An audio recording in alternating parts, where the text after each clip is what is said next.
Chapter 78. Shut up, don't make slanderous accusations. Big brother and I have a deep relationship, how could I do such a thing? Good niece, how could you find such a boyfriend who doesn't see the big picture? Uncle truly feels sorry for you. Grover's expression immediately changed as he stood up with a rumble and slammed the table, roaring angrily. His expression as usual, Han Shuo laughed lightly and said with a laugh, "Everyone knows that as the only daughter of the chairman, Phoebe should be the most qualified candidate to succeed the position of chairman. If she were to be assassinated, who would benefit the most? When has it ever been an outsider's turn to speak about the matters of our boozed merchant guild? Phoebe, you should properly discipline this outsider who doesn't know anything." Grover glared viciously at Han Shuo and then turned his head to speak to Phoebe. Phoebe had already calmed down by this time from her earlier panic. She'd always maintained an amiable facade with Grover, but who would have thought that Han Shuo wouldn't care at all and would be so diametrically opposed from the start, almost immediately shedding all pretense of cordiality with Grover and disrupting all of her steps. She didn't know what to do for a moment. However, when Han Shuo and Grover were refuting each other, Phoebe's thoughts changed and she felt that Han Shuo's actions were rather straightforward. Because of Han Shuo's actions, Phoebe's attitude was clearly expressed in front of these elders. This also let them see that she, Phoebe, wasn't a weak person who didn't want to fight for things. Except, now wasn't the time to weigh gains and losses. Since Han Shuo had already expressed himself so sharply, Phoebe couldn't do anything even if she wanted to. She immediately said confidently after Grover had finished speaking, "That's right, Uncle Grover. I think I'm qualified to be the chairman of the guild. Although I've been traveling all these years, my father has never given up on teaching me. Moreover, the knowledge I've learned is also related to managing the company. This is all arranged by my father. I hope that Uncle can support me. If there's anything I'm lacking in, Uncle can also teach me. I'm confident that I can manage the company well." "Good niece, your courage is commendable, but this kind of matter is not child's play. A single careless mistake can send the trading company into a situation of eternal damnation. Uncle is cowardly and cannot bear this kind of responsibility." Since they had shed all pretense of cordiality, Grover no longer concealed anything and spoke with a dark expression. It was at this moment that Andrew suddenly stood up shakily with the support of his walking stick. He said, "There's no point in continuing to argue like this. How about this? Why don't we let little Phoebe try first? If the company can develop smoothly in her hands within 3 months, then we'll let Phoebe be the president. Otherwise, it'll be Grover. What does everyone think?" With Andrew's words, apart from the 3 elders who favored Grover, all the other elders expressed their agreement. Andrew waited until everyone had voted before looking at Grover with a smile. He said merrily, "Since the majority has agreed, I think we'll leave it at that for the time being. What do you think?" No matter how unwilling he was in his heart, Grover felt that he couldn't change anything now that the majority of the elders of the company had agreed. In the end, he could only brace himself and say helplessly, "Since that's the case, then we'll do as you wish." Nodding, Andrew smiled, "All right then, I still have some matters to attend to, so I'll be leaving first. Oh, little Phoebe, Grandpa hasn't seen you in a long time. If there's nothing else, why don't you come with me to my house for a chat?" "All right, I was just about to ask Grandpa for some experience in managing the company." Phoebe stood up with a smile and put down her wine cup. She gave Han Shuo a look and didn't even look at Grover as she walked out the door. Han Shuo put down his wine cup in understanding and flashed a cold smile of disdain at Grover, who was looking at him with a dark expression. He followed behind Phoebe and also walked out of the hall. As soon as they left the company, Phoebe looked around to make sure that no one was around and said softly to Han Shuo, "Go back to my residence first, I'll hurry back after chatting with Grandpa Andrew for a bit. We'll talk later." "Haha, little Phoebe, this boyfriend of yours is quite bold. He actually went head-to-head with Grover in the hall. I think you have good taste." Andrew stood beside his carriage and looked at Phoebe and Han Shuo with an amiable expression as he spoke with a smile. Blushing slightly, Phoebe looked at Han Shuo and said in a low voice, "Be careful on the road." She then walked over to Andrew and said coquettishly, "Of course not, he's so dumb that you don't know how infuriating it is. Han Shuo didn't continue to listen to their conversation and didn't ride in the carriage that had come with Phoebe. Instead, he walked towards the north of the city alone. It was already late at night and there were almost no pedestrians on the road. Han Shuo hadn't felt any danger when he just left the buzzed merchant guild, but when Han Shuo had passed through a road and just entered an alley, he suddenly raised his guard. With a thought, 3 original demons were silently released from the back of Han Shuo's neck. As soon as the original demons left Han Shuo's neck, they immediately transformed into an incorporeal state and concealed themselves in 3 directions without leaving a trace in the darkness. It was as if he'd suddenly gained a few more pairs of eyes. Apart from what was directly in front of him, Han Shuo could even clearly see the situation behind and to his left and right. The original demons formed from magical yuan didn't have a trace of fighting aura or magic on their bodies. In their incorporeal state, it was very difficult to detect them with the naked eye. Therefore, the departure and concealment of the original demons didn't alarm anyone at all. Behind Han Shuo was the wind adept mage Ellis that he'd seen last time. His body floated like a wisp of a ghost, silently trailing behind Han Shuo. On the rooftops of the alleys to his left and right, 4 assassins dressed in black walked silently behind him, slowly closing in on him. Shocked, Han Shuo hadn't thought that Grover would be so daring. He'd made his move right after he'd left the merchant guild. It looked like he really did hate Han Shuo to the bone. Han Shuo suddenly calmed down at a time like this that concerned his life and death. There were 5 people in total. Apart from the wind adept mage Ellis, the strength of the other 4 wasn't weak either. According to the observations of the original demons, Han Shuo discovered that the 4 were divided into 2 warriors, 1 mage and 1 archer. If it wasn't for the fact that the original demons could monitor their movements at all times this time, Han Shuo would have been hard-pressed to escape death. However, now that he had the original demons, although Han Shuo didn't have the slightest advantage in terms of strength, it wasn't like he didn't have any hope of escaping alive. Because on the way here, Han Shuo had already learned from Phoebe's explanation that there was a mansion of Imperial soldiers stationed not too far ahead of the alleyway. The reason why Han Shuo had chosen to walk through this dark alleyway was also because of the mansion in front of him. His mind raced for a moment and Han Shuo understood that these people could only make their move in this alleyway. Otherwise, once he passed through this alleyway, they wouldn't have a chance. The space ring lit up faintly and Han Shuo grasped the dagger in his right hand. Han Shuo's footsteps were neither fast nor slow as he advanced, paying attention to the movements of his enemies at all times according to the surveillance of the original demons. Finally, when Han Shuo had reached the middle of the alleyway, the 5 assassins, including Ellis, seemed to think that they were in position and suddenly sped up their approach. The faint sound of an arrow breaking through the air suddenly fell into Han Shuo's ears. This arrow was incomparably sharp and shot swiftly and violently towards Han Shuo's back as soon as it appeared. Its momentum was exceedingly fierce. This arrow had come from a professional archer, and the angle was exceedingly tricky and vicious. If it wasn't for Han Shuo observing his movements clearly through the original demons, this arrow alone would likely have killed Han Shuo on the spot. His originally unhurried footsteps suddenly sped up, but he didn't charge forward, instead retreating to the left. With a whoosh, the arrow streaked past the corner of Han Shuo's clothes and suddenly whistled forward. In front of Han Shuo, the arrow suddenly shattered into pieces. Several sharp wind blades had long since been released by Ellis, as if waiting for Han Shuo to subconsciously burrow into them. It was a pity that Han Shuo had detected them 1 step ahead and forcibly avoided them. At the same time, the top of his head suddenly lit up and a wall of fire abruptly formed, enveloping Han Shuo below. 2 nimble figures instantly lifted long swords and flew down from the roof.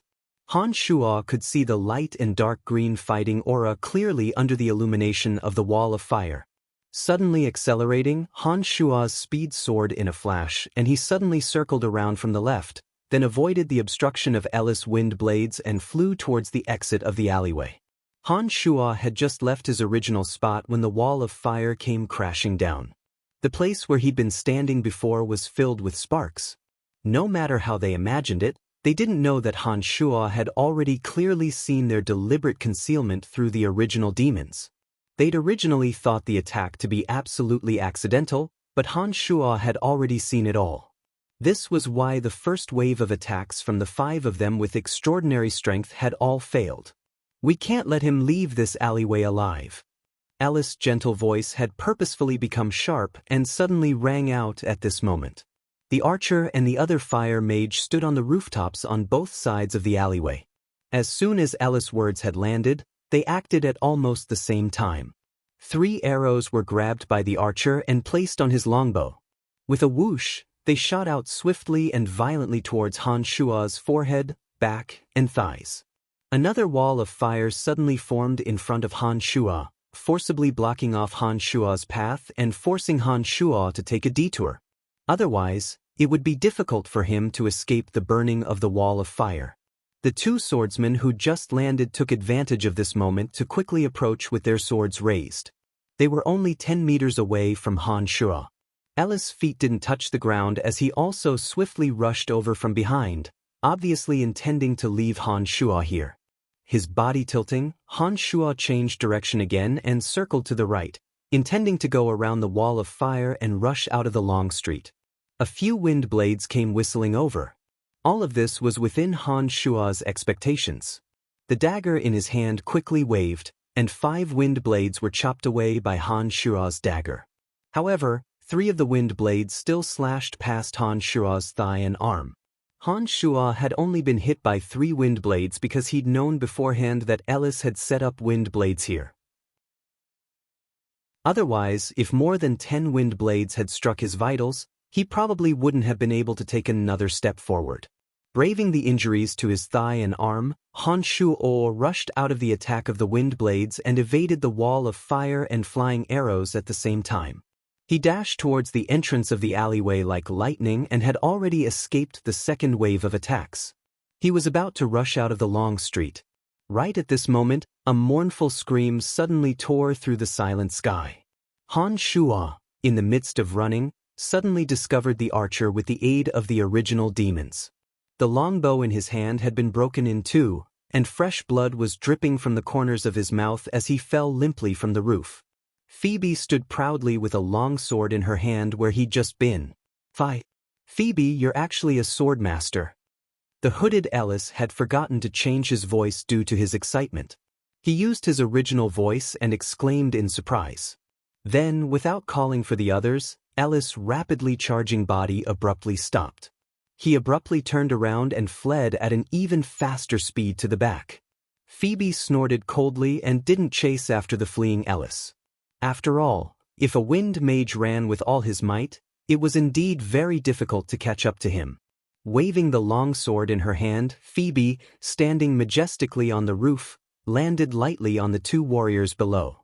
It looked like she planned on taking care of the remaining people first. At this moment, Han Shuo had almost made it out of the long alley when he saw Phoebe suddenly appear. He was overjoyed and abruptly turned around, opening his mouth to summon Little Skull and walking quickly towards the 2 warriors. Han Shuo had been running with all his might earlier, so Little Skull hadn't been of much use. Now that a sword master like Phoebe was present, Han Shuo had turned from prey to hunter. It was naturally time for Little Skull to appear and kill the enemy. When Little Skull appeared with the bone dagger in hand, its calf bones started running quickly under Han Shuo's orders. The 7 bone spurs on its back flapped as it rushed towards the roof with a whoosh, attempting to take care of the other fire mage. The fire mage jumped in fright, never having thought that Little Skull would be able to use the momentum to leap onto the roof. In his panic, he immediately chanted an incantation. A wall of blazing flames appeared once again, completely blocking off Little Skull's only path. However, Little Skull didn't care about the obstruction of the wall of flames at all and charged headlong into the wall of flames. When Little Skull walked out of the wall of flames, the fire mage was already in front of him, flabbergasted.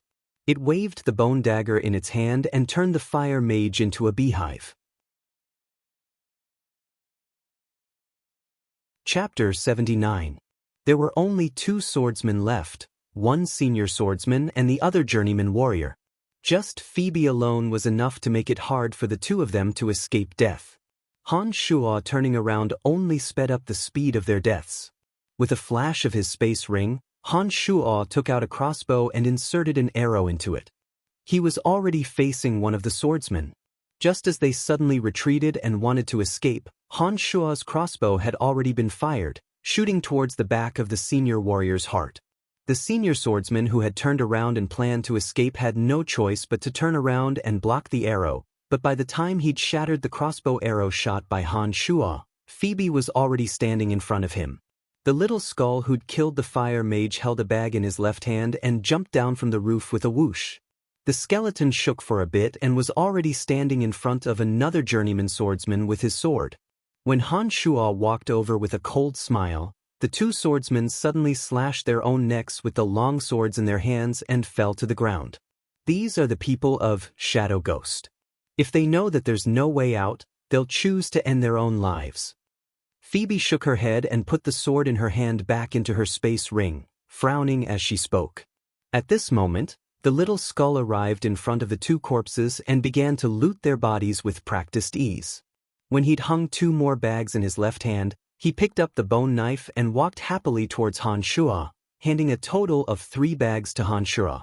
Smiling as he touched the little skull's skull, Han Shuo took the 3 bags and cursed out loud after taking a look. "Damn it, 3 poor bastards, and only 10 gold coins." Rolling her eyes at Han Shuo, Phoebe didn't examine the corpses and directly said to Han Shuo, "I've never seen someone as greedy as you. There's no need to examine the corpses, you won't find anything.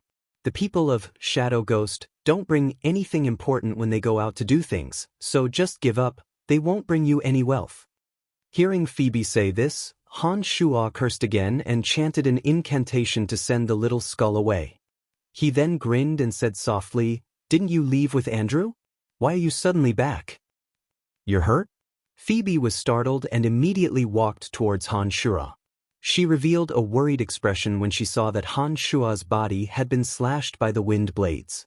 Her space ring lit up and gauze and medicine appeared in her hands. She no longer held back and said gently, "Don't move." It was rare for Han Shuo to see this kind of expression on Phoebe's face, and he was slightly touched. He stood there dumbly without moving and watched as Phoebe carefully applied the medicinal powder on his wounds and bandaged them with gauze.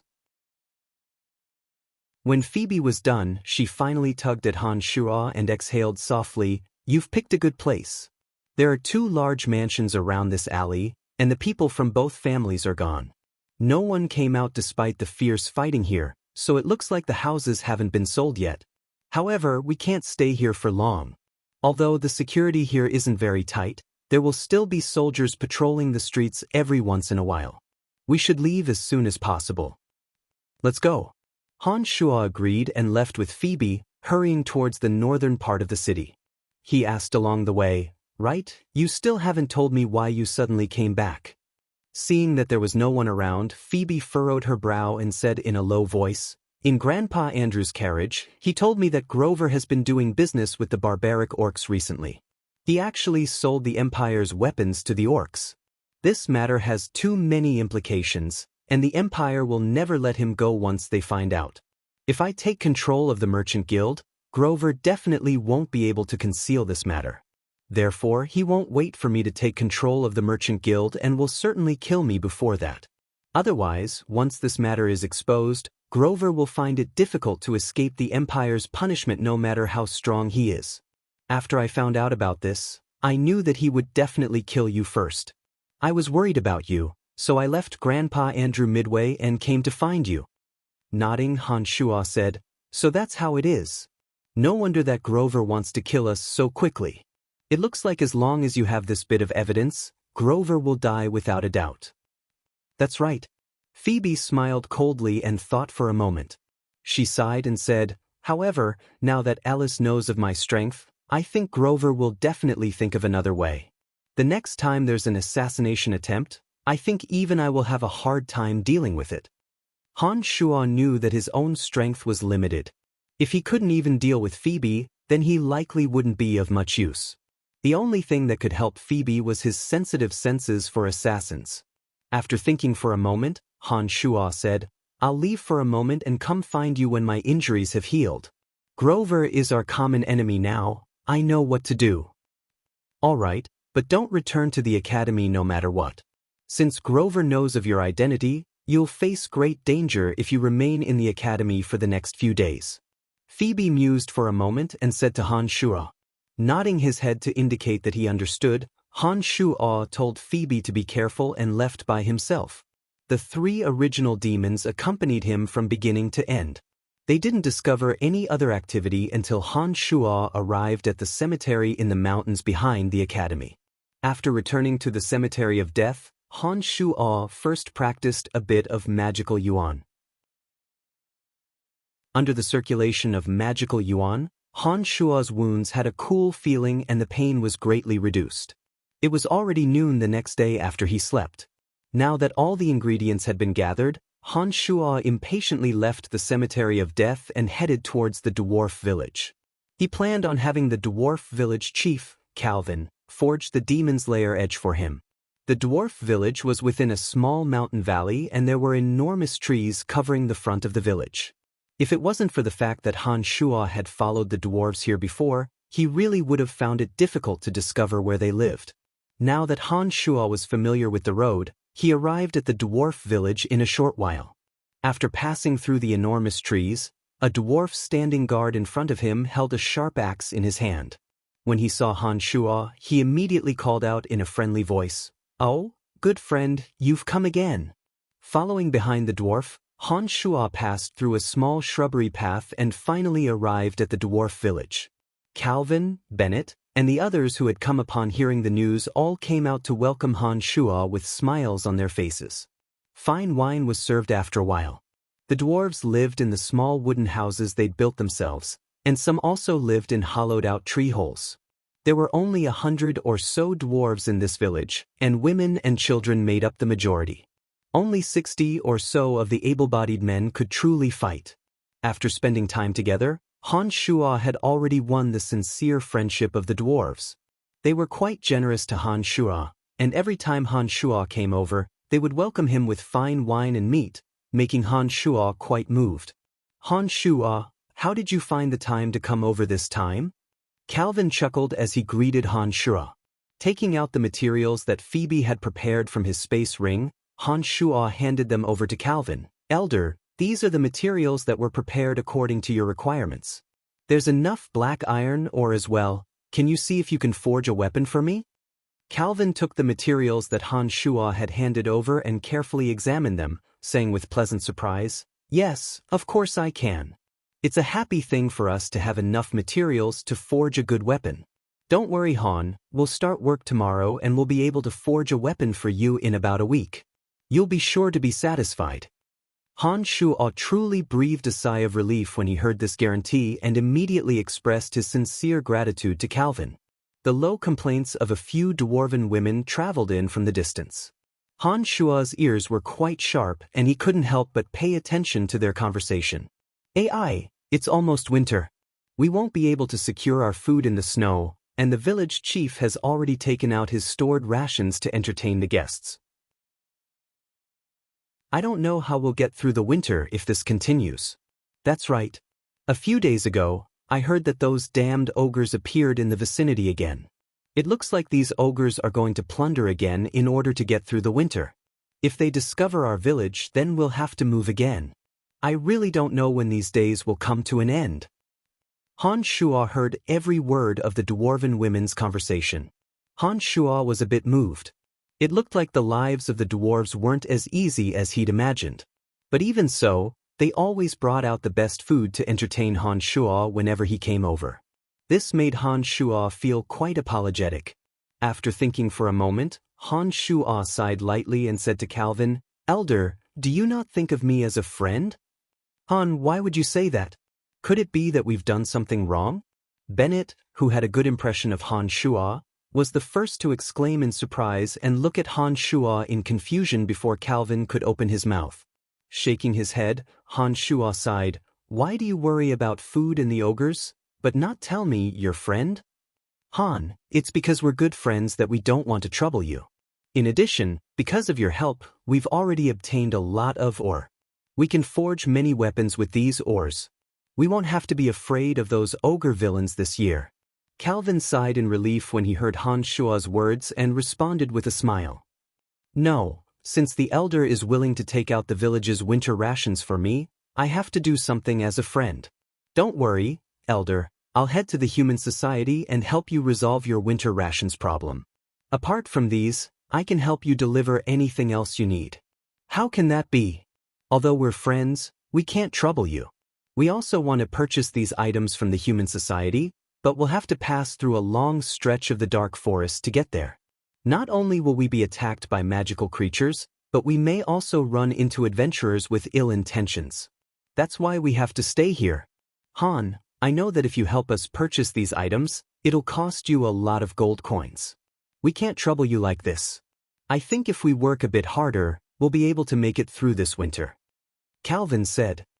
Then it's decided. I'll help you think of a way to deal with your winter rations and the threat of the ogres. You can continue to focus on forging weapons and leave the rest to me. Han Shua did some mental calculations. The dwarven village had a population of 100 or so.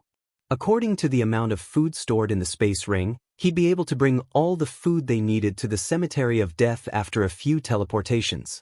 If he bought it from Phoebe, it probably wouldn't cost much either. Han Shua was naturally willing to do this for the dwarves. Thank you, I thank you on behalf of my children and the mothers in the village. A dwarf woman suddenly heard Han Shua's promise when she'd come over to deliver some fruits. She was so moved that she immediately used the dwarven etiquette to express her gratitude to Han Shua. Hurry up and go down, Calvin admonished and then said with equal gratitude, Han, we only know how to brew wine and forge weapons. Because we rarely interact with humans, we don't have many gold coins. We're willing to brew wine and forge some weapons for you in exchange. Otherwise, I won't accept your good intentions. Although Han Shua didn't covet their wine and weapons, he understood the dwarves' stubborn temperament and knew that they wouldn't be willing to accept good intentions for no reason. He finally agreed after thinking for a bit. With Han Shua's guarantee of winter rations, all the dwarves were seething with excitement. Even Calvin drank to his heart's content with Han Shua, a rare occasion. One had to say, the wine that the dwarves brewed was indeed quite sweet and fragrant. Even the wine that Han Shua had drunk in the Buzzed Merchant Guild last night couldn't compare to their brews. Because the Demon's Lair edge had been secured, Han Shua was also in a good mood and drank to his heart's content with the dwarves. However, because of his training in magical yuan, Han Shua had completely awakened as soon as he'd left the dwarven village. He'd vigilantly returned to the cemetery of death. Before continuing to meditate, Han Shua thought for a bit and decided to once again explore the boundary that was preventing Han Shua from entering the depths of the cemetery of death. He wanted to see if he could break through the boundary with his current mental strength. After using the round green ball to open up the passageway, Han Shua focused his mental strength and abruptly burrowed in. His mind was instantly filled with bone-piercing pain, but because he was used to the pain that the round green ball brought him when training, Han Shua forced himself to endure it. He raised his magical yuan to the maximum and charged straight in. A crisp crack sounded as Han Shua's body tilted and broke through the invisible boundary, his body falling towards the bottom of the passageway. Chapter 80. When Han Shua landed on the ground and steadied himself again, he took a look around and discovered that he was in an enormous laboratory. All sorts of containers and enormous bones were placed everywhere. On the walls to the side, a few ghostly green lanterns lit up the interior so that it was no longer completely dark. There were also a few rooms in the surroundings. When Han Shua entered the rooms one by one, he discovered that 2 of the rooms were filled with all sorts of books on necromancy magic, including some on dark magic. The books here all appeared to be very ancient and were covered with a lot of dust. The collection of books here was even more voluminous than the library of the Academy of Magic and Force. Many of the books were ones that Han Shua had never heard of before. The other 4 rooms were filled with all sorts of magical materials. All the containers were sealed and filled with colorful liquids, as well as some peculiar bones and the shining teeth of vicious magical beasts. Just as Han Shua was taking in his surroundings, The green ball in his hand suddenly blossomed with a dazzling green light. The light enveloped the entire laboratory, and a dark, ghostly shadow suddenly appeared in a circular magical symbol in the middle of the laboratory. My child, welcome. When you see this mirror image, I will have already returned to the earth. If you want to understand everything about the cemetery of death, you must pay attention to every word I say. The dark shadow was thick and thick. Whether it was the lanterns or the light of the green ball, neither allowed Han Shuo to see its original appearance. It spat out one word after another with some difficulty in a hoarse voice. Han Shuo was shocked and immediately understood that this was a way for mages to leave behind information, mirror images. According to the meaning of the words, Han Shuo quickly concentrated and started to listen to every word it said. First of all, you must know that the cemetery of death was the holy land of necromancers in our era.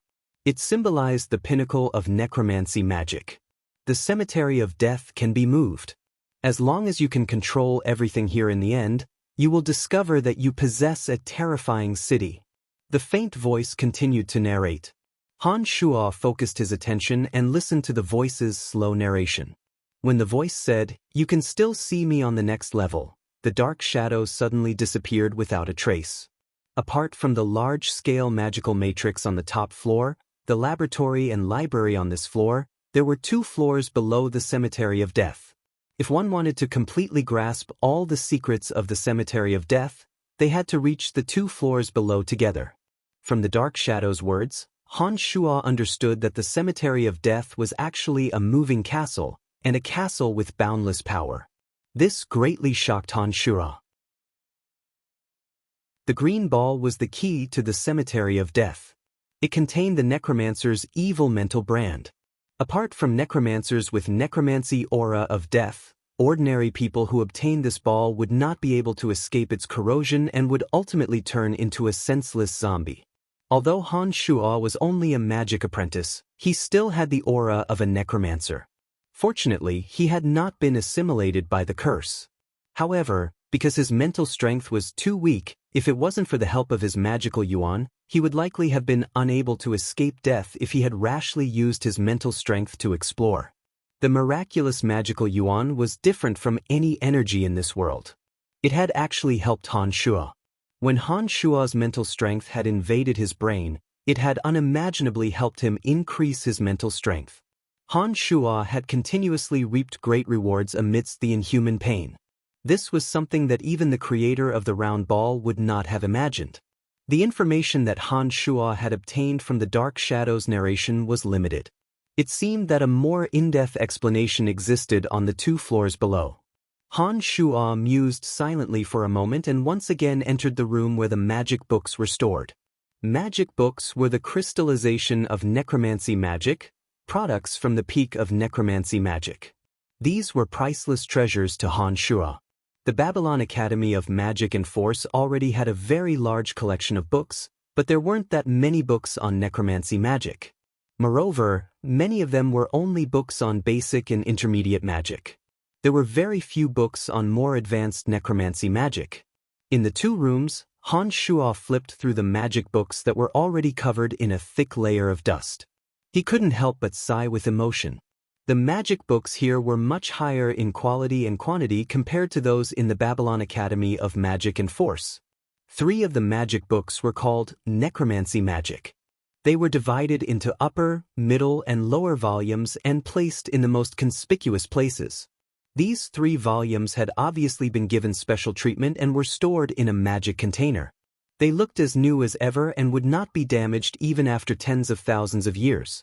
Just the first volume of Necromancy Magic was already very thick. After opening it, Han Shuo discovered that the first volume had a detailed explanation from the origin of necromancy magic to the essence of necromancy magic. The knowledge within was very different from what was taught in the Babylon Academy of Magic and Force. Some of the necromancy knowledge and magic recorded in the first volume were mostly things that Han Shuo had never heard of before. Starting from the middle volume, there was a handwritten note on every page, with detailed notes on that page. However, it looked like the 3 volumes were a whole. When Han Shuo read the second volumes, even with the help of the handwritten notes, he still couldn't understand some of the knowledge within. Han Shuo could just barely understand the first half of the first volume, but unfortunately, this volume didn't have the help of the handwritten notes. This still made Han Shuo feel that it was very difficult. Perhaps the person who prepared this set of magic books thought that the visitor didn't need any notes at all to understand the first volume, and thus didn't leave behind any explanations. After thinking for a while, Han Shuo decided to start with the first volume. He planned to use this complete set of necromancy magic as a teaching material and slowly study and practice it. After making up his mind, Han Shuo took the round ball and left this level, returning to the upper level. He wasn't obstructed by the boundary and then completely immersed himself in studying this volume of magic, forgetting to eat and sleep. For a few days, Han Shuo hugged this volume of necromancy magic and tried to understand every word and sentence on it. From this volume of necromancy magic, Han Shuo understood that the magical knowledge he'd studied at the academy, including some of the release spells, was much more superficial than the explanations in the book. There were also many evil spells that Han Shuo hadn't been able to learn from Fanny. Corpse resurrection was one of the most basic necromancy spells. It could directly turn the dead into zombies and start fighting according to the caster's will. As long as one's mental strength was strong enough, they could resurrect a terrifying zombie army. Canopy of Necromancy was another evil spell. As long as the Canopy of Necromancy was released, the combat strength and agility of dark creatures would be greatly increased under the cover of the Canopy of Necromancy.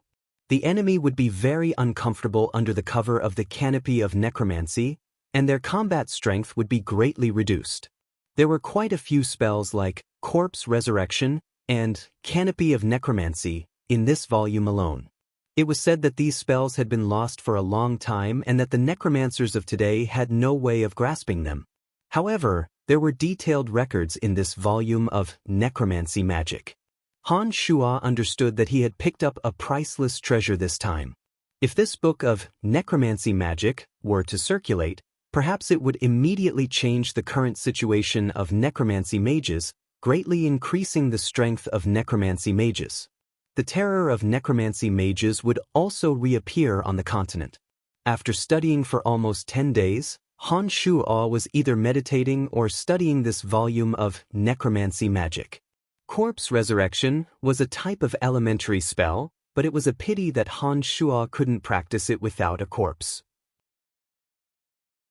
Canopy of Necromancy was already an advanced spell, and Han Shuo also couldn't practice it because his mental strength wasn't enough. However, Han Shuo did manage to grasp the spell Bone Spear through this period of training. He even seemed to be on the verge of mastering the spell Summon Zombie. It was just that there was a slight obstruction when communicating with the other dimension. Calculating the time, it should be about time that the Demon's Lair Edge was completed. Han Shuo thought for a bit and left the Cemetery of Death first. Together with Little Skull, they carefully avoided some level 3 and above magical beasts, hunted some low-level magical beasts, and carried them with them. They once again walked towards the dwarf village.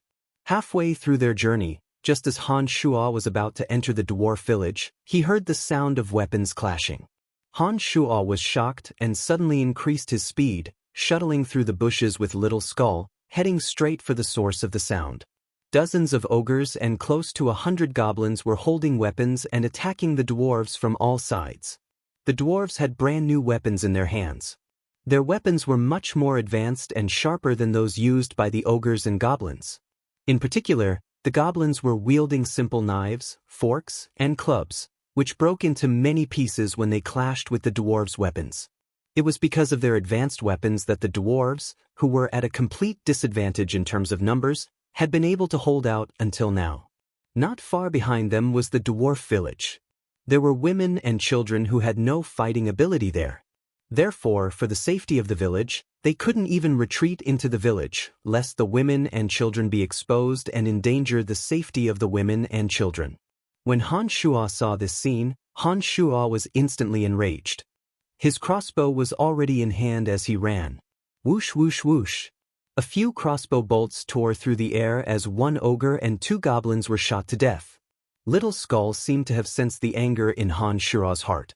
The 7-bone spurs on its back shot out in all directions as it dashed forward. Blood spurted out from the ogres' and goblins' bodies after a sharp whistle. "Oh, it's Han, he's here." Bennett raised his iron hammer and was surrounded by 5 or 6 goblins when he suddenly saw Han Shua appear and cried out in surprise. Like a wolf in a flock of sheep, Han Shua and Little Skull's arrival immediately brought about a bout of blood. Little Skull was especially valiant as its 7-bone spurs danced in the air within the group of ogres and goblins, causing large numbers of ogres and goblins to die. When Han Shua arrived, he first summoned a few skeletal warriors. Each of them wielded bone knives as they charged at these villains. Han Shua himself remained in place and targeted the dead ogres and goblins, starting to cast the spell, Corpse Resurrection. After experiencing repeated failures, Han Shua continued to chant magical incantations under the surprised gazes of the dwarves, attempting to make these corpses that had just lost their lives stand up again. Finally, an ugly goblin with a crossbow bolt in its chest suddenly stood up under Han Shua's incantations. It wobbled as it held an iron rod and started attacking a living goblin next to it. With the experience of one success, Han Shua calmly recalled the steps of the spell he just cast and then cast the spell Corpse Resurrection again. Success again. This time, it was an ogre. Then, under the release of Han Shua's Corpse Resurrection spell, another 5 or 6 ogres and goblins stood up and raised their weapons. They started attacking the living ogres and goblins next to them according to Han Shua's orders. When these ogres and goblins discovered this phenomenon, they immediately fell into a great panic. When these ogres and goblins saw their dead companions stand up blankly and then attack them with weapons, they were frightened out of their wits. The remaining ogres and goblins used their native language to point at Han Shua and say a few words in panic. All of them fled in all directions as if their lives depended on it. Even the dwarves next to them were a bit fearful. They looked at Han Shua with very strange gazes, a bit different from usual. Han Shua started and suddenly reacted. He undid the spell and the dead ogres and goblins fell back down with a loud thud. Han Shua, this spell of yours is too evil. We're all a bit scared when we see it. Bennett walked towards Han Shua and stammered as he spoke. Han Shua understood and knew that this kind of corpse resurrection spell was indeed very evil. Most people would find it hard to accept. Thinking for a bit, Han Shua nodded and said, "Bennett, I understand what you mean, but I'm doing this because I want to save you guys." "We know, thank you Han. However, this kind of magic is indeed too hard to accept." Even the ogres and goblins, these villains, were scared out of their wits by you. "Haha, let's go, your weapon is ready. We'll get it for you when we return to the village. Then I'm very grateful to you guys." Han Shua was very surprised to hear that the Demon's Lair edge was ready. He followed behind Bennett and walked towards the dwarven village. The 7 bone spurs of the little skull returned to its spine and didn't follow Han Shua to the dwarven village. Instead, it followed Han Shua's orders and skillfully collected the items on the bodies of the dead. Following Calvin, Han Shua arrived at the dwarven village. With Bennett leading the way, they arrived at the place where the Demon's Lair edge was forged. "Han Shua, this is the weapon we forged according to your request. See if you're satisfied with it?" Bennett pointed at the weapon beside him with the hammer in his hand and said to Han Shua. The Demon's Lair edge was 2 feet long and its sharp edge sparkled with a faint cold light. Its entire body was dark brown and its tip was as sharp as a tri-edged military knife. It was very heavy to hold in one's hand. Han Shua held the Demon's Lair edge and examined it carefully. He then abruptly stabbed it into the whetstone below. With a poof, the entire Demon's Lair edge sank into the whetstone. Nodding, Han Shua looked satisfactorily at the somewhat apprehensive Calvin and said with a slight smile, "Elder, thank you for your forging. I like this weapon very much." "Haha, as long as you like it. I'm also very satisfied with this weapon that's a mixture of black iron and black gold, as well as 10 or so rare metals." Calvin heaved a sigh of relief and looked at the Demon's Lair edge. "You guys keep an eye out. Perhaps the ogres and goblins will appear again in the near future. I'll leave for a while first. When I come back next time, I'll bring your winter rations. You guys be careful." After repeatedly reminding the dwarves, Han Shuo impatiently returned to the cemetery of death and activated the magical yuan in his body. He used his essence blood as a primer to flow into the demon's lair edge. According to the memories left behind by Chu Kenglin, he continued to forge the demon's lair edge for 3 days and 3 nights. During this time, Han Shuo's magical yuan mixed with his essence blood slowly flowed into the demon's lair edge. After 3 days, Han Shuo was completely exhausted and felt that his magical yuan was somewhat depleted. However, the originally dark brown demon's lair edge had turned completely dark red. For the next few days, Han Shuo waited for his magical yuan to recover before using the demon's lair edge to practice the arts of controlling magic, attempting to control the demon's lair edge with his mind. During this process, Han Shuo's meridians would often swell painfully.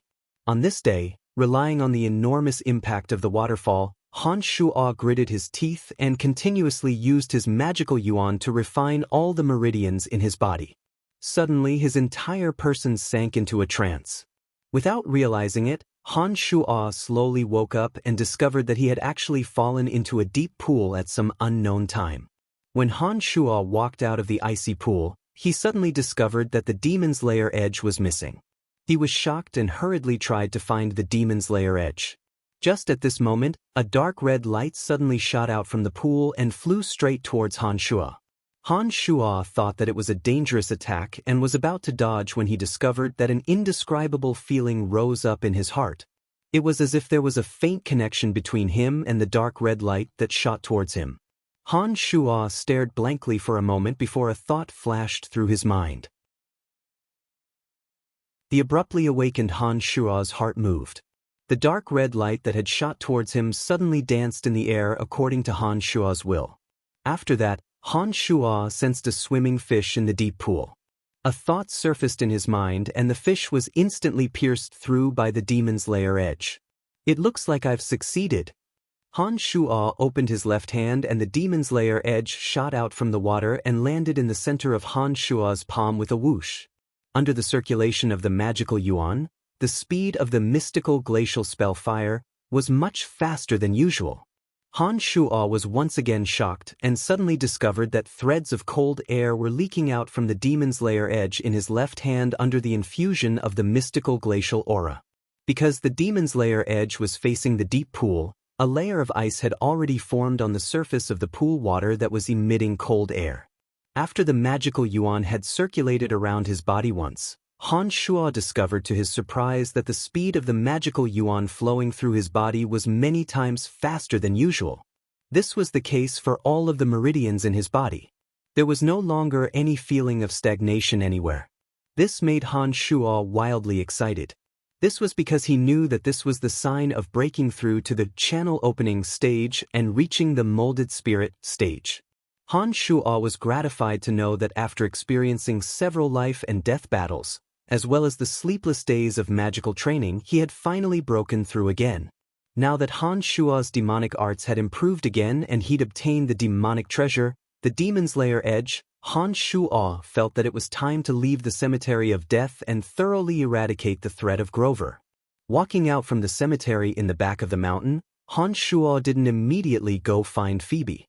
Instead, he thought of Fanny. Han Shuo admired Fanny from the bottom of his heart. After their last meeting, he had originally planned to ask her for guidance on magical knowledge.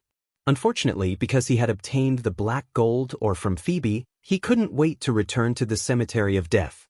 There was a lot of knowledge in the first volume of Necromancy Magic that even Han Shuo wasn't clear on. This volume didn't have any notes yet.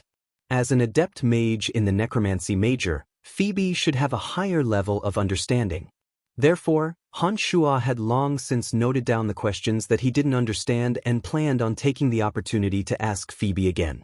The Babylon Academy of Magic and Force had a lofty position in the Empire. Although Grover hated Han Shuo to the bone, he didn't dare openly make a move against Han Shuo within the academy. The strength of the teachers of each major was very strong. Apart from the Necromancy Major, The other majors had even stronger principles holding down the fort. Even if a shadow ghost assassin came, it was basically impossible for him to leave alive if he was discovered. It was now evening and the students were relaxing and eating after a day of study. Han Shuo didn't directly go to the laboratory to find Fanny, afraid that he would attract the attention of others. Instead, he waited for a while until the sky was completely dark before he took advantage of the fact that no one was aware and walked towards the small building that Fanny lived in.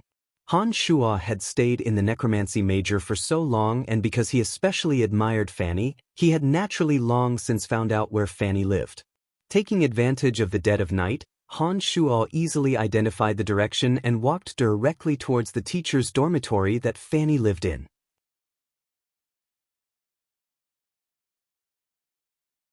Chapter 81. Fanny's room was next to a few dark major female teachers, but there was still a bit of distance between them. His sensitive senses allowed Han Shuo to clearly hear the low sounds of conversation coming from the teachers' dormitories. It looked like none of them had fallen asleep yet. Every teacher of the Babylon Academy was an expert with extraordinary strength. Han Shuo purposefully concealed his presence as he approached, and even his heartbeat slowed considerably. Just as Han Shuo stood in front of Fanny's room and was about to extend a hand to knock on the door suddenly opened. Fanny was wearing a silk nightgown, revealing a patch of snow-white skin on her chest. She wore the ruby necklace that Han Shuo had given her, making her appear even more radiant and beautiful. "Brian, what are you sneaking over here for?" Fanny looked at Han Shuo with a bit of displeasure. Looking left and right, Han Shuo asked in surprise, how did you discover me?" "I felt like I've been followed recently, so I've been on guard. I released life detection in front of the door, so I discovered you as soon as you came over." Fanny rolled her eyes at Han Shuo and said unhappily when she saw Han Shuo look around furtively. Teacher Fanny, can I go in?" It wasn't convenient to stand at the door and talk. Add to that the fact that the teachers in the surrounding rooms weren't asleep yet, it wouldn't be good if they saw them. Who would have thought that Fanny's dainty cheeks would flush slightly red when Han Shuo said this? Fanny hesitated for a moment and also stuck her head out to look around. Only then did she drag Han Shuo in with a red face and hastily shut the door. Upon entering Fanny's room, Han Shuo discovered that the room was filled with a feminine aura. The pink bed curtains, clean and tidy tables, chairs, and carpets, as well as some elegant furnishings all indicated that the owner of the room was female.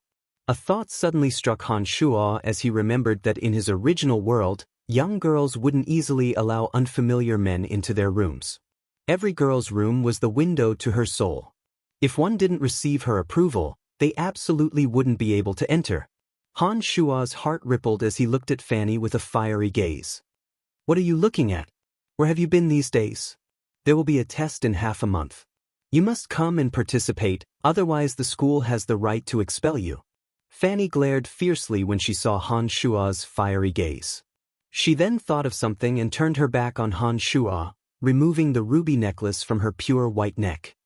"I understand. I've come to find you this time because I want to ask you for some magical knowledge." Why did you take off the necklace? "I feel that you look quite beautiful with this necklace on." "None of your business. It's already nighttime. Of course I'm going to rest after taking off the necklace." "If you want to ask for magical knowledge, come find me in the lab tomorrow during the day. It's already night time, it wouldn't be good if someone discovered you were here." Fanny looked unhappily at Han Shuo. Footsteps rang out from outside the door at this moment. After a while, the footsteps had arrived in front of Fanny's door. There were 2 knocks on the door and a girl's voice sounded, "Master Fanny, you're not asleep yet. Can I come in?" Fanny and Han Shuo glanced at each other and both of their faces froze. Fanny then glared fiercely at Han Shuo and made a shushing gesture with her hand. She raised her voice, "Master Camilla, wait a moment, I'll open the door for you right away." Fanny suddenly began to walk around the room after speaking, her eyes continuously scanning the surroundings. It looked like she wanted to help Han Shuo find a place to hide. Fanny's room wasn't too large and there didn't seem to be a place where Han Shuo's entire body could be hidden. In her anxiety, Fanny suddenly saw her bed and her face lit up with joy. She pointed at the bed to Han Shuo. Han Shuo saw that Fanny was so anxious and shrugged his shoulders. He followed Fanny's instructions and stood up from the side of the table, walking towards her bed with pink curtains. He climbed onto Fanny's bed with a whoosh, an expression of great enjoyment appearing on his face. Fanny had already walked to the door and was about to open it when she turned her head and was greatly startled. She mouthed soundlessly and pointed anxiously under the bed with her right hand. It looked like she wanted Han Shuo to hide under the bed, but who would have thought that Han Shuo would misunderstand and had already climbed onto the bed that no man had ever touched before. Master Fanny, hurry up and open the door. Camilla stood in front of the door and saw that Fanny was at the door through the light. She opened her mouth to urge Fanny to open the door. Han Shuo was lying on his side on the bed, surrounded by the delicate fragrance of the bed.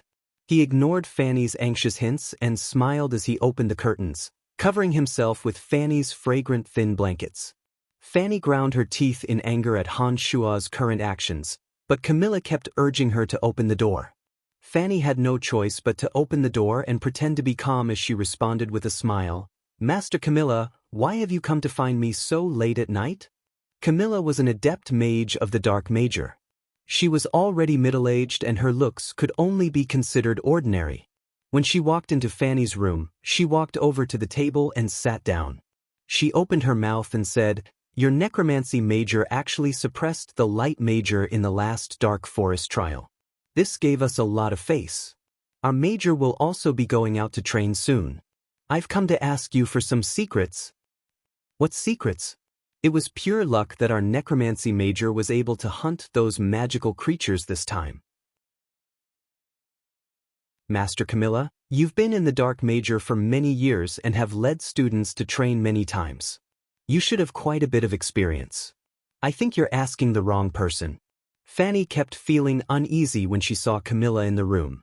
She was deathly afraid that she'd discover Han Shuo. The more worried she was, the more Fanny's gaze kept wandering around the edge of the bed, paying attention to the movements on her bed at all times. She was deathly afraid that Han Shuo would make some noise and attract Camilla's attention. "Master Fanny's bed curtains are very beautiful. Where did you buy them?" Camilla suddenly stood up and walked towards Fanny's bed unexpectedly. She kept her eyes on Fanny's bed curtains and an expression of great interest appeared on her face. Her heart trembling, Fanny suddenly and quickly approached and walked towards the bed before Camilla did. She even sat down and blocked Camilla's line of sight with her body. She straightened her spine and hastily said, "I bought them from Mill Clothing Shop. If Master Camilla likes them, then go buy one as well. 1 gold coin is enough." Fanny's bed wasn't that big to begin with. Han Shuo was already tightly pressed against the wall as he lay on his side. Fanny was so anxious that she suddenly sat down on the bed and actually sat on the back of Han Shuo's left hand. Fanny explained to Camilla in the end. "The was enough to indicate that Fanny also felt that something was amiss. "So you bought them from Mill Clothing Shop. No wonder they're so beautiful. It's a pity that I'm already of age and not as beautiful as Master Fanny. If I bought a curtain like this, I'd certainly be cursed at behind my back." Fanny's full bottom sat on the back of Han Shuo's hand. Han Shuo felt the wonderful sensation and his heart was like a monkey's gallop, not knowing what to do. Han Shuo was in the middle of enjoying the wonderful sensation when he suddenly felt that the wonderful sensation on the back of his left hand was gone. Disappointment rose in Han Shuo's heart and he looked carefully to see that Fanny's body was still in a sitting position. It was just that her waist and abdomen had lifted her beautiful bottom slightly. The place where Fanny sat just so happened to block Camilla's line of sight. If Fanny moved, then Han Shuo behind her might be exposed. Fanny clearly felt that she was sitting where she shouldn't be. She couldn't move her body and could only lift her bottom to prevent Han Shuo from taking advantage of her. Han Shuo, who was watching from behind, could see the red flush on Fanny's neck, her fragrant shoulders and beautiful back, as well as Fanny's full bottom that revealed her curves due to her tensed body. All of this fell into Han Shuo's eyes.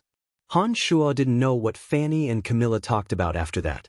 His burning gaze roamed greedily over Fanny's body.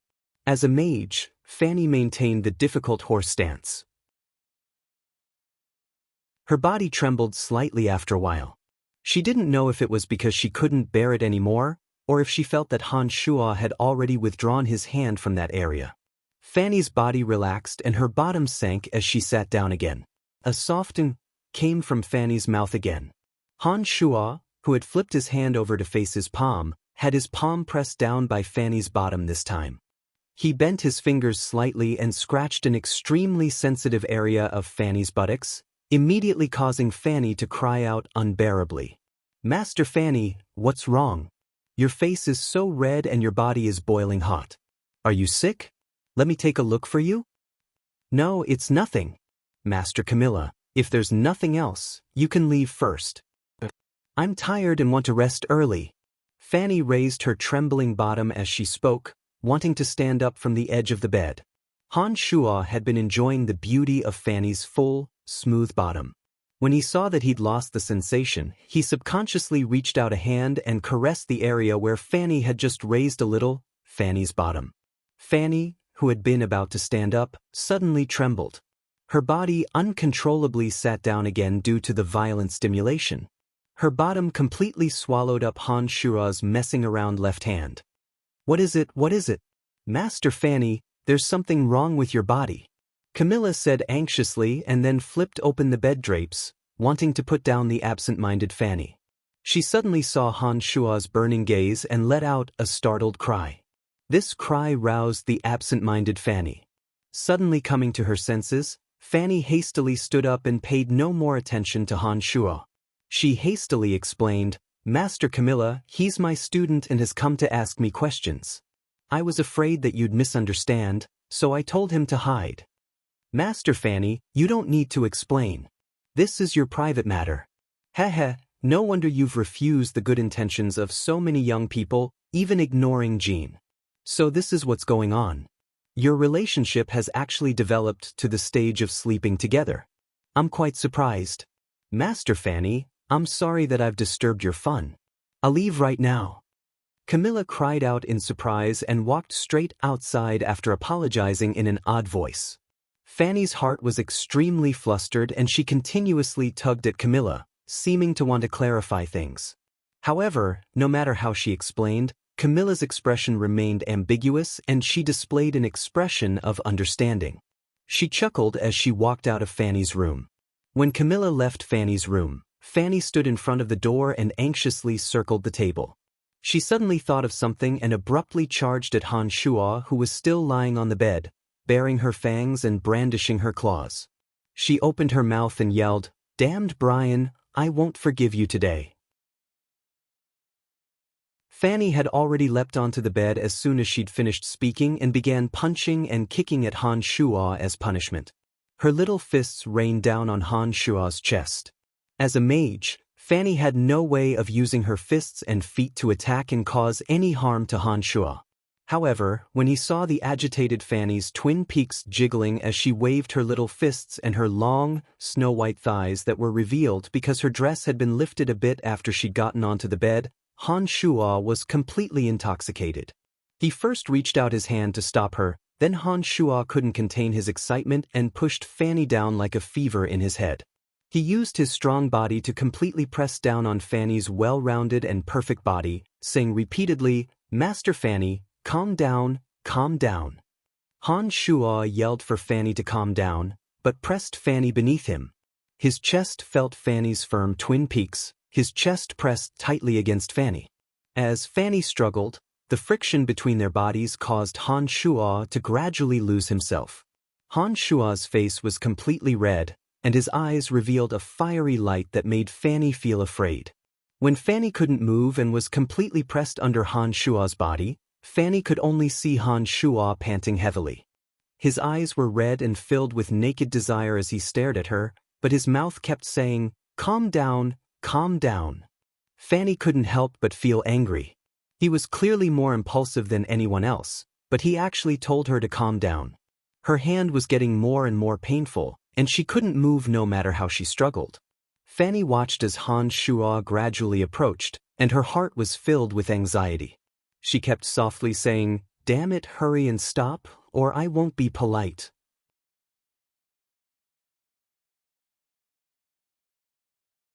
Chapter 82. With a ghastly howl, Han Shuo clutched his lower body and moved away from Fanny's body. He curled his body with a pained expression, but his mind had completely returned to normal. Fanny sat up, straightened her clothes, and got off the bed as if nothing had happened. She glanced smugly at Han Shuo and snorted lightly, "Well, now you know how strong I am? Master Fanny, there's no need to be so vicious, is there?" Han Shuo grimaced as he clutched his aching lower body. "Damn it, you still dare say that? It was fine last time in the pool, but this time you actually violated me again. This time you actually violated me again. I'm already letting you off easy by not killing you." Fanny was filled with rage when she thought of what had just happened and glared at Han Shuo with a face full of rage. Han Shuo rolled off the bed and sat down next to Fanny with a deadpan expression. He said calmly, "Let bygones be bygones. I'll recite a magic incantation for you." Fanny looked at Han Shuo's serious demeanor and knew that he was purposefully trying to cover up what had just happened. She was about to open her mouth to yell at Han Shuo when she suddenly heard Han Shuo recite an incantation. Fanny didn't pay attention at first, but her face was filled with shock when she heard the last part. Her bright eyes sparkled with an indescribable light of excitement as she focused on Han Shuo. Her voice trembled slightly as she asked, "This is necromancy magic, I can feel it, but why have I never known of such magic?" "This is the incantation for the adept magic canopy of necromancy. It's a necromancy magic that has been lost for many years. I obtained it by accident."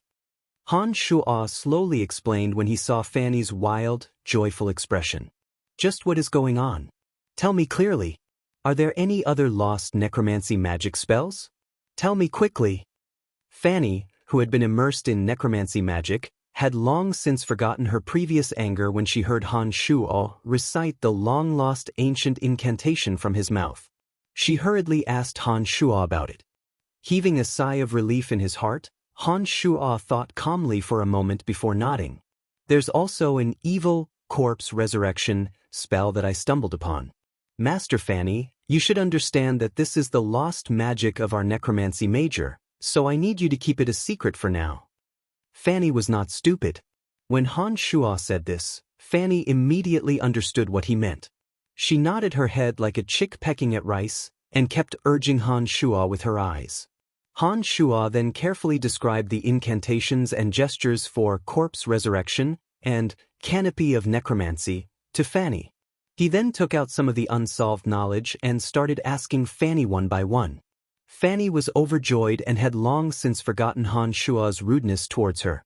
She patiently explained the doubts that Han Shuo had encountered in detail. Han Shuo understood that he would be able to use these necromancy magic spells sooner or later. However, before his strength was sufficient, Han Shuo didn't plan on letting others know that he had obtained these secrets.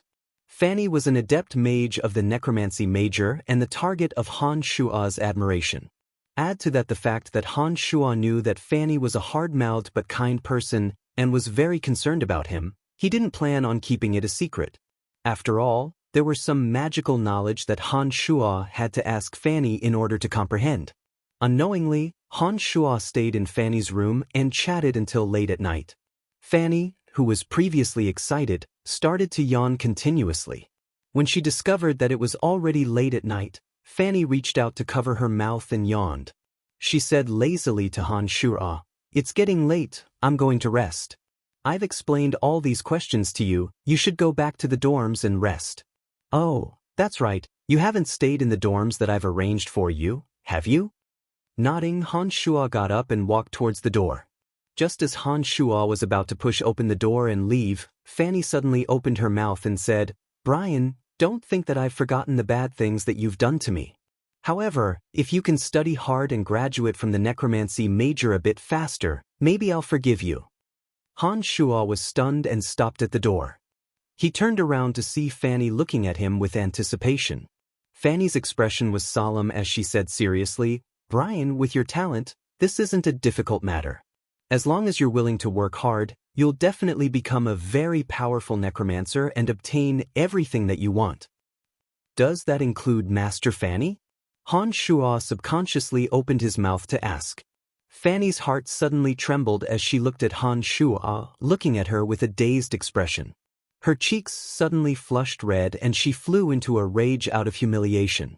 She yelled out, "Get out! Hurry up and scram, you lecherous bad boy!" His heart filled with joy, Han Shuo felt that Fanny seemed to be a bit interested in him. From their recent conversations, Han Shuo felt that Fanny had high hopes for him. After careful consideration, Han Shuo suddenly realized that it wasn't realistic for him to obtain Fanny's affection with his current strength and status. "Don't worry, I'll work hard. You'll see very soon."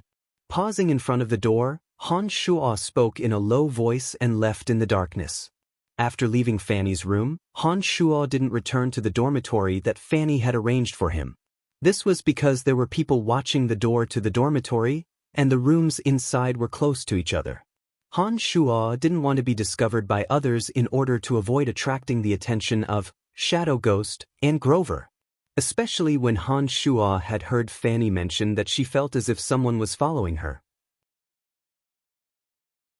This made Han Shuo even more vigilant, and he didn't dare easily expose himself in front of others. He thought to himself that it looked like he should buy a residence outside of the school, or else he wouldn't even have a place to stay when he returned to the Empire.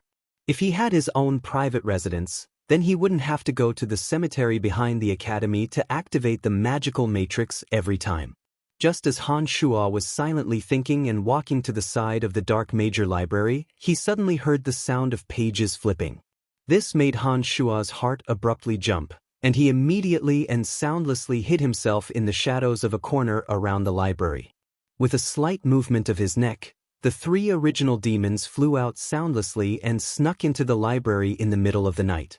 Two figures held a weak light in their hands, and Han Shuo saw two familiar faces under the dim light, Old Mage Duke and Senior Swordsman Eric. Han Shuo had obtained the green ball to open the Cemetery of Death from these two when he had been in the cemetery behind the Necromancy Major.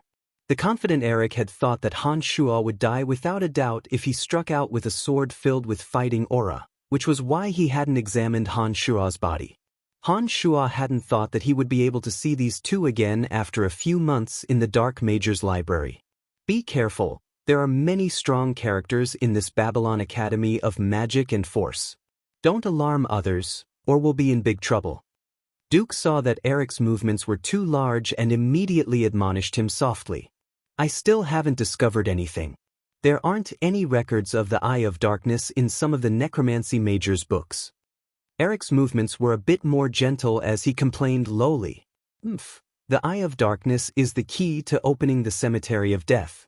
We spent a lot of effort to obtain it, but didn't think that it would suddenly disappear without a trace. When Dylan died last time, the item wasn't on his body anymore. We went back and searched his place but didn't find anything. It's very strange why the item would suddenly disappear. The Babylon Academy of Magic and Force has many books in the Necromancy Major. Perhaps we'll be able to find some clues. Otherwise, we won't be able to bear the consequences if the higher-ups blame us." Duke glared hatefully at Eric and said lowly. Han Shuo, who was outside, had clearly observed the conversation and expressions of the two with the help of the original demons spying. He finally understood that the ball he controlled was called the Eye of Darkness. It looked like the two had the same intentions as him when they explored the Dark Major's library at night, and wanted to search for the secrets of the Eye of Darkness in the library. The two came up empty-handed after a while and left the library dejectedly. They followed the small path that led to the back of the Babylon Academy and quickly left. From their conversation, Han Shuo knew that these two seemed to be from a certain organization. Now that he had obtained the Eye of Darkness, Han Shuo wanted to know more secrets from these two and see if they would be a threat to him. With the help of the three original demons, Han Shuo followed the two from afar and slowly snuck along with them towards the back of the mountain. The two didn't pass through the direction of the cemetery in the back of the mountain. They started to change directions as soon as they left the boundaries of the Babylon Academy of Magic and Force and quickly walked towards the northern streets. The two only walked in when they arrived at a remote courtyard in the northern district. The three original demons followed them all the way here. Just as the original demons were about to follow Han Shua's intentions and burrow in to see what was going on, Han Shua suddenly felt the original demons bump into something. Suddenly, he felt as if Yuan Mo had bumped into something. Then, a voice came from the courtyard. "Who is it?" Han Shua was startled and suddenly understood that there must have been some sort of boundary set up around the courtyard. Otherwise, with the original demon's formless state, they wouldn't have been discovered at all. Just as Han Shua was surprised, the original demons seemed to sense danger and suddenly retreated quickly. Han Shua, who was far away, hastily used his mind to control the original demons and fled in 3 different directions on the northern street as fast as he could. After a while, the 3 original demons returned to Han Shua's body from 3 different directions. Only then did Han Shua heave a sigh of relief. He remembered the courtyard clearly and knew that a strong character was stationed there. He temporarily gave up on continuing to observe. He was just about to leave when he discovered that this was a street in the northern district. This courtyard wasn't too far from Phoebe's residence. At this time, the sky was already beginning to brighten. Han Shua remembered that he had promised the dwarves food and spent a few silver coins to eat breakfast on the way. He then walked towards Phoebe's residence. When Han Shua arrived in front of Phoebe's residence, he immediately discovered that Phoebe's residence was now much more heavily guarded. Extremely faint breathing sounds could be heard from behind the door. It looked like there were experts lying in ambush inside. In addition, there was another place in the courtyard where Han Shua couldn't feel any circulation of air. This made Han Shua understand that some sort of boundary must have been set up. When he arrived in front of Phoebe's door, Han Shua knocked lightly. Someone immediately arrived quickly when the knocking sounded. The person didn't immediately open the door, but asked softly from behind the door, "Who is it?" "I'm Brian. I've come to find Miss Phoebe." Han Shua stood in front of the door and said softly, "Please wait a moment." The person inside responded as another set of footsteps quickly left. 2 sets of footsteps could be heard after a short while. "Is that Brian?" Fabian's voice sounded from the other side of the door. "It's me," Han Shua responded. Breathing a sigh of relief, Fabian instructed, "Open the door. It is indeed Brian." The door opened and 2 swordsmen wearing silver armor stood on either side of Fabian. The lines on their faces were rough, with traces of being exposed to the elements for many years. They looked like 2 skilled fighters. "Hurry and come in, I haven't seen you for another 10 days. Phoebe always mentions you in front of me. She says that with you by her side, with your extraordinary reflexes, we can save a lot of trouble." Although a smile hung on Fabian's face, he still appeared a bit exhausted. "It looks like you haven't been doing too well lately. The last time I was here, the security wasn't as tight as it is now." Han Shua swept his gaze over Fabian and opened his mouth to tease him. Sighing lightly, Fabian said, "Don't mention it. Miss Phoebe has already been assassinated 3 times in the 10 days since we returned from the banquet. Each time is more dangerous than the last. These people are from the Battlefire mercenary band and Miss Phoebe spent a great deal of money to invite them over. However, 3 of them have been injured and 2 have died in the past few days. It looks like Grover is starting to get anxious.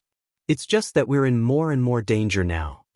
Han Shua felt 2 mages and 1 warrior in the surrounding corners as he walked towards the hall where the speaker was speaking. Their strength seemed to be quite impressive. With so many experts protecting them and Phoebe's strength as a swordmaster, it looked like Grover and Shadow Ghost were indeed quite frightening with so many casualties. The 3 original demons once again soundlessly flew out from the back of Han Shua's neck and avoided the boundaries set up by the Battlefire mercenary band. They concealed themselves in 3 different directions on the roof and silently observed everything around them. After a while, Phoebe walked in with a tall, beautiful woman with fiery red hair and a ponytail. This woman had bronze skin and a tall, muscular, and beautiful figure. She had a large chest, butt, and body, and a broadsword on her back. She looked like a swordsman. "Brian, I finally see you again. How wonderful." Phoebe looked at Han Shua with pleasant surprise. "Phoebe, this is the amazing Brian that you've been talking about?" The muscular woman with fiery red hair looked at Han Shuo with a face full of suspicion as she spoke. Yes, Candace. Let me see if he's as amazing as you say. Candace snorted lightly and drew the broadsword on her back, slashing fiercely at Han Shuo. When the broadsword was drawn, red flames spread to the entire broadsword like a fire dragon. It looked like she was a magical swordsman. Welcome to Immortal Cultivation Audiobooks, your gateway to the mystical world of Xianxia.